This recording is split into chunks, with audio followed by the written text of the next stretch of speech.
নমস্কাৰ ছাত্ৰ ছাত্ৰীসকল তোমালোকৰ বহুতো অপেক্ষাৰ অন্তত অৰ্থাৎ আজি তোমালোকৰ অপেক্ষাৰ অন্ত পৰিল য'ত তোমালোকে বহুত দিন ধৰি এইচএছ ৰিজাল্টৰ বাবে অৰ্থাৎ এইচএছ ফলাফলৰ বাবে বহুত দিন ধৰি অপেক্ষা কৰি আছিলা আজি তোমালোকৰ এই অপেক্ষাৰ অন্ত পৰিল অৰ্থাৎ আজি মাননীয় শিক্ষামন্ত্ৰী ছাৰে আজি টুইটাৰত ঘোষণা কৰিলে যে তোমালোকৰ ৰিজাল্ট কেতিয়া দিব আৰু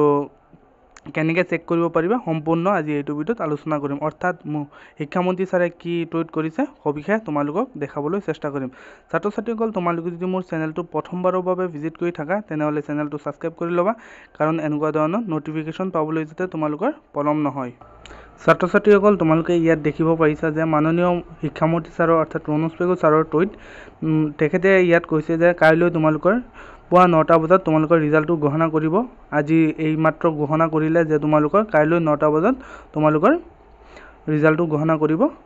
যিসকল ছাত্ৰ ছাত্ৰীয়ে বহুতো অপেক্ষা কৰি আছিলা আজি অন্ত পৰিল আজি তোমালোকৰ ফাইনেল ডেটটো ওলাই গ'ল আজি কাইলৈ যে ৰিজাল্ট দিব অৰ্থাৎ কাইলৈ ৰাতিপুৱা তোমালোকৰ ৰিজাল্ট দিব ছাত্ৰ ছাত্ৰীসকল যদি ভিডিঅ'টো ভাল লাগে তেনেহ'লে তোমাৰ বন্ধুবৰ্গলৈ শ্বেয়াৰ কৰিবা আৰু ভিডিঅ'টো এটি লাইক কৰিবা এটা কমেণ্ট কৰি জনাবা আৰু কেনেকৈ চেক কৰিবা এইটো যদি ভিডিঅ' তোমালোকৰ লাগে তেনেহ'লে মোক ক'বা মই তোমালোকক কেনেকৈ চেক কৰিব লাগে মই সম্পূৰ্ণ তোমালোকক দেখাই দিম ধন্যবাদ